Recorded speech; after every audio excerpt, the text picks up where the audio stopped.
గత కొద్ది దినాల్లో ఏంటంటే మేము అప్పుడప్పుడు నాకు నొప్పి వస్తూ ఉండేది.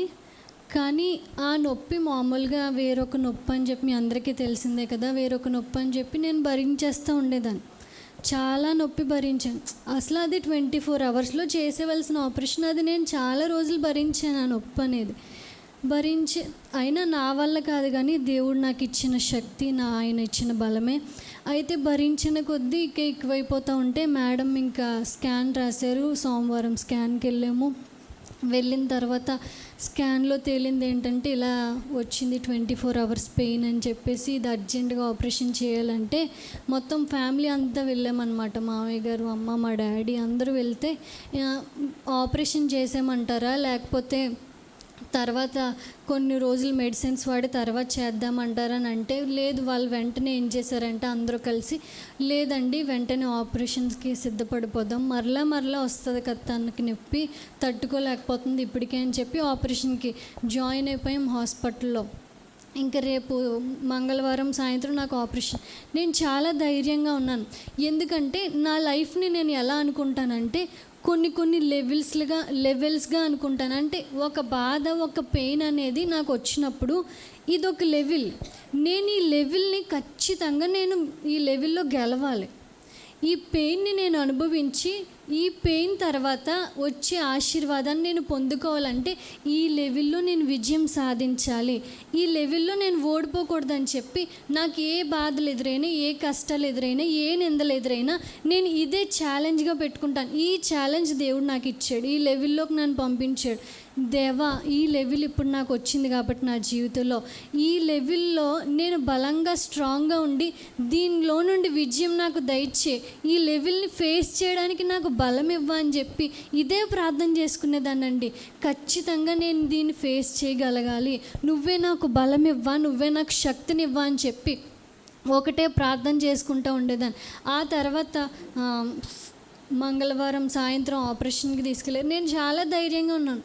అప్పటికే నేను చాలా ధైర్యంగా ఉన్నాను. దేవుడు ఇచ్చిన ధైర్యం మామూలుగా మీ అందరికీ తెలుసు, మామూలుగానే నాకు భయం.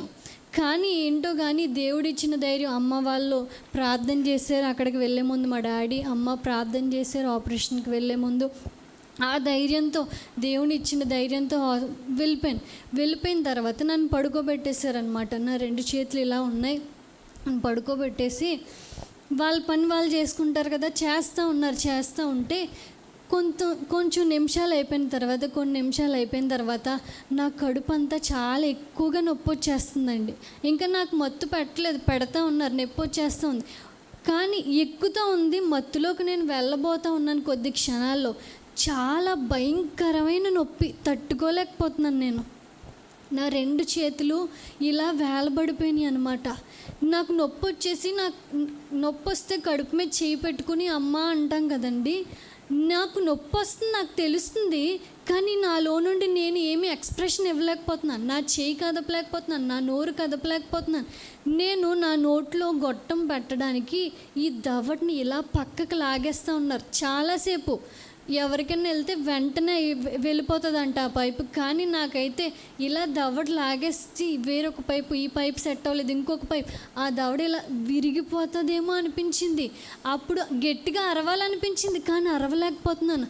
నా చెయ్యి ఇలా వేలబడిపోతూ ఉంటే అప్పుడు నేను అనుకున్నాను, నా చెయ్యి ఎవరన్నా పట్టుకుని నాతో చెప్తే బాగుండు, నీకేం కాదు, నువ్వు ధైర్యంగా ఉండు అని చెప్తే బాగుండు, నాకు ఎవరైనా నా చెయ్యి పట్టుకుంటే బాగుండు అనిపించింది. కానీ అలాగ నేను కళ్ళు మూసుకుని యేసయ్యా అని ఒక్క స్వరంతో నేను అడిగిన వెంటనే దేవుడు నా దగ్గరికి వచ్చి నా చెయ్యి నిజంగా అలా ఏలబడిపోతున్న చెయ్యండి గట్టిగా పట్టుకుని, అమ్మ నేను నీకు తోడున్నానమ్మా, నీకేం కాదు, నువ్వేం భయపడకు, నేను నీ ప్రక్కనే ఉన్నానని చెప్పిన వెంటనే ఆ తర్వాత క్షణం నుంచి ఏమైందో నాకు తెలియలేదు. ఆ తర్వాత అంతా కూడా ఆపరేషన్ అయిపోయింది. ఆపరేషన్ తర్వాత ఐసీకి షిఫ్ట్ చేశారు. ఐసీలో ఎవరిని ఉంచరు. కానీ దేవుడి కృప ఏంటంటే అక్కడ హాస్పిటల్ అంతా మనకు తెలిసిన వారే కాబట్టి, ఇంకా సుమా మేడం కూడా మనకు తెలుసు కాబట్టి, లక్ష్మికి, వాళ్ళందరి ద్వారా దేవుడు గొప్ప కార్యం చేశాడు. ఆపరేషన్ అయిన తర్వాత ఐసీకి షిఫ్ట్ చేశారు. ఈ మధ్యలో జరిగిన ఇంకొక పెద్ద కార్యం ఏంటంటే, నాకు స్కానింగ్లో ఓన్లీ 24 అవర్స్ ఆ పేగు మాత్రమే కనిపించింది. ఇంకా రక్తము గడ్డ కట్టుకుపోయింది, కనిపించలేదు. అది కనిపించలేదు. ఏమైందంటే దేవుడు కృపను బట్టి ఆపరేషన్ చేస్తున్నప్పుడు బ్లడ్ క్లాట్ కూడా కనిపించిందండి. ఈ ఆపరేషన్ అయిపోయింది, ఆ ఆపరేషన్ కూడా అయిపోయింది. అసలు దీనికి ఒక ప్యాకేజ్ తీసుకుని దీనికి ఒక ఆపరేషన్ చేస్తారు, దానికి ఒక ప్యాకేజ్ తీసుకుని దానికి ఒక ఆపరేషన్ చేస్తారు. కానీ దేవుడు చేసిన కార్యం ఏంటంటే 2 సార్లు నేను తట్టుకోలేను అని చెప్పి దేవుడికి తెలిసి 2 ఆపరేషన్లు ఒకేసారి అయిపోయినాయి. ఐసీయూలోకి వెళ్ళిపోయాం. ఐసీయూలో చాలాసేపు అమ్మ నా దగ్గర కూర్చున్నారు. ఆ తర్వాత ఆయన కూర్చున్నారు. చాలా నొప్పి, తట్టుకోలేకపోతున్నాను. ఫస్ట్ టైం కదా ఎక్స్పీరియన్స్, నాకు అంతగా తెలియదు కదా. అలా పడుకుని ఉండిపోవాలి. కొంచెం చిన్న మంచం ఎత్తండి అంటే ఎవరు ఎత్తకూడదంట. నువ్వు తలగడ ఇవ్వండి, తలదిండి ఇవ్వండి అంటే ఇవ్వకూడదు అంటున్నారు. నాకేమో తట్టుకోలేకపోతున్నాను. పాపం పక్కనుండి నాకు తలగడ ఇవ్వట్లేదు, ఏమివ్వట్లేదని ఈయన తిట్టేసేదాన్ని. ఈయన అలా ప్రార్థన చేసేవారు, మళ్ళీ కాసేపు పడుకునేదాన్ని. అలా దేవుడు ఆ తర్వాత ఆ రాత్రంతా నాకు తోడుగా ఉండి నాకు శక్తిని ఇచ్చారు. ఆ లెవెల్ నేను ఫేస్ చేయడానికి రూమ్కి షిఫ్ట్ చేశారండి. షిఫ్ట్ చేసిన తర్వాత నాకు అన్నం లేదు, ఏమీ వాటర్ ఏమీ లేవు, అలాగే ఉన్నాను. భయంకరమైన జ్వరం వచ్చేసింది, ఒళ్ళంతా నొప్పులు, ఆపరేషన్ దానికంటే ఎక్కువైపోయింది. రూమ్ షిఫ్ట్ చేశాక నా వల్ల కావట్లేదు, మోషన్స్ అయిపోతున్నాయి, నాకు ఒక పక్క నుంచి వాంతులు అయిపోతున్నాయి. అక్కడికే కడుపు అంతా నొప్పిగా ఉంటుంది, వాంతులు అయితే ఇంకా భయంకరమైన నొప్పి. ఏంటి ఇంత దారుణంగా అయిపోయిందేంటి నా పరిస్థితి, ఇంతలా అయిపోతున్నాను. నేను ఓడిపోకూడదు ఇందులో. నువ్వు నాకు బలం ఇవ్వు ప్రభా, నువ్వు నాకు శక్తినివ్వు ప్రభా. నిద్రపోదామంటే నిద్ర రావట్లేదు, చాలా తలనొప్పి, జ్వరం, వణుకొచ్చేస్తుంది. ఎన్నిసార్లు జ్వరానికి ట్యాబ్లెట్ వేసినా తగ్గట్లేదు జ్వరం. చాలా భయంకరమైపోయి అప్పుడు నాకు భయం వేసింది. భయం వేసి బాధేసి చాలా దిగులుతో ఉండిపోతే నాకు అలా కళ్ళు మూసుకుంటే దేవుడు ఒక దర్శనం ద్వారా మాట్లాడాడు. దేవుడు ఒక మెసేజ్ నాకు పంపించాడని ఆ మెసేజ్ వచ్చి నాకు చూపిస్తున్నారనమాట. ఆ మెసేజ్ ఏంటంటే, ఇమ్మాన్యుయేల్గా నేను నీకు ఎప్పుడు తోడుగానే ఉంటానని చెప్పి, ఇమ్మాన్యుయేల్గా నేను నీకు ఎప్పుడు తోడుగానే ఉంటాను, ఎప్పుడు నీడగానే ఉంటానని చెప్పి ఒక మెసేజ్ ద్వారా దేవుడు నన్ను ఎంతగానో బలపరిచాడు. అవును, దేవుడు నాకు తోడుగా లేకపోతే నేను ఎప్పుడు ఇదే మాట చెప్తాను, దేవుడు నాకు తోడుగా ఉండబట్టే నేను ఈ లెవెల్ ఫేస్ చేసి ఇక్కడికి వచ్చి ఆయన సాక్షిగా నిలబడ్డాను. హాస్పిటల్లో ఉన్నప్పుడు కూడా అమ్మ మామయ్య గారు ఇక్కడ ప్రార్థనలు ముగించుకుని పాపం అక్కడికి ఎంత అలసిపోయినా అక్కడికి వచ్చి చాలాసేపు ఉండి రాత్రి 12 గంటలకు అలా ఇంటికి వస్తూ ఉండేవారు. మా డాడీ ఏంటి అందరూ, మా తర్వాత కుటుంబం అంతటి ప్రార్థన, మా అమ్మమ్మ ప్రార్థన, మామయ్య గారు అమ్మ వాళ్ళ ప్రార్థన, తర్వాత నానమ్మ గారు, వాళ్ళందరి ప్రార్థన. వాళ్ళు నన్ను ఎంతో ప్రేమిస్తారు, నా కోసం ఎంతో ప్రార్థన చేశారు, ఎంతో భయపడిపోయి టెన్షన్ పడిపోయి కంగారు పడిపోయారు. కానీ వాళ్ళందరి ప్రార్థన, మీ అందరి ప్రార్థన, కాకినాడ సంఘస్థులందరి ప్రార్థన నన్ను ఈరోజు క్షేమంగా ఇక్కడ నిలబెట్టింది, క్షేమంగా మీ మధ్యన ఉంచింది. దానికి కేవలం దేవుని కృప మాత్రమే, దేవుని దయ మాత్రమే. దేవునికే మహిమ ఘనత చెల్లిస్తూ ఉన్నాను ఈ సాక్ష్యాన్ని బట్టి. ఇంకొకటి ఏంటంటే, ఈరోజు నా పుట్టినరోజు కదండి.